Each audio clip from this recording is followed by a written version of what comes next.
The other thing I wanted to use here is from Myrtle Park. This used to be also a beautiful village, and the school was just over there, just behind those trees. That was closed down a few years ago.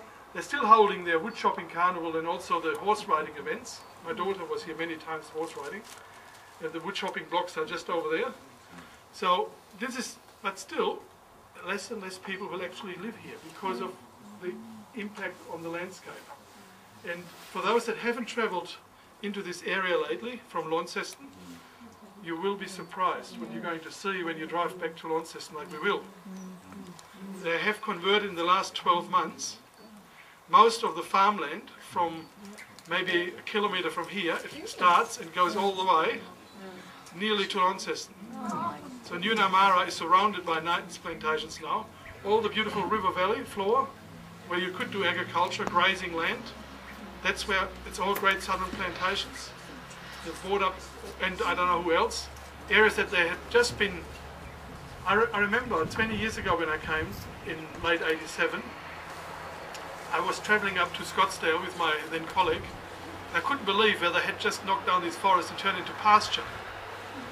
And you know, they would never made the money from all that clearing in those few years. And now it's all into Nitins. The whole lot went into Nitins. So what was before a beautiful stringy bark forest with lots of sawlog potential, just from a commercial point of view, is nothing now. Then it's not going to create many jobs at all. So already the logging operation that we visited today, where we walked, that was all mechanised felling. There would have been a few trees that they had to do with a chainsaw, but there is one guy sitting in a cabin of a machine, driving all day long. There's nobody on the forest floor walking, and that's how they knock it out. And next time round, you can already have radio remote control harvesters. You don't have to have a person sitting in the cabin anymore.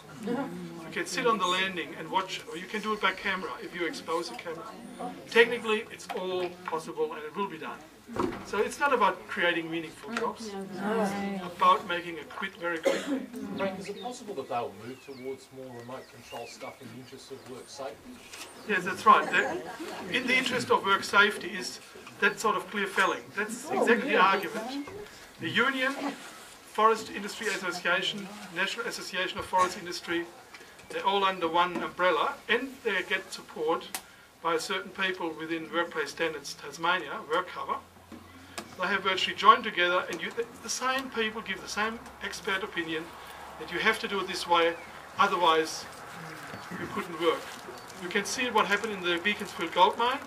Now, yes, they have reopened the gold mine, right? Now it's more mechanical, and I can understand that. That's a different matter. But they're not going to stop any underground mining. And the same, and there is always some form of risk. If you work in the forest and fell trees like I do for living, I fell dangerous trees for people around their houses and on farms. So I know that there's always a risk, there's always a chance that I get hurt, but it is a manageable risk. If I know the principles of doing it right, I know when not to do it, and when to stay away from it. And that's what needs to be taught in our training courses. You know. But just to say, oh, we'll go fully mechanic, we'll make it a safe industry, and we convert the whole landscape into a manageable thing.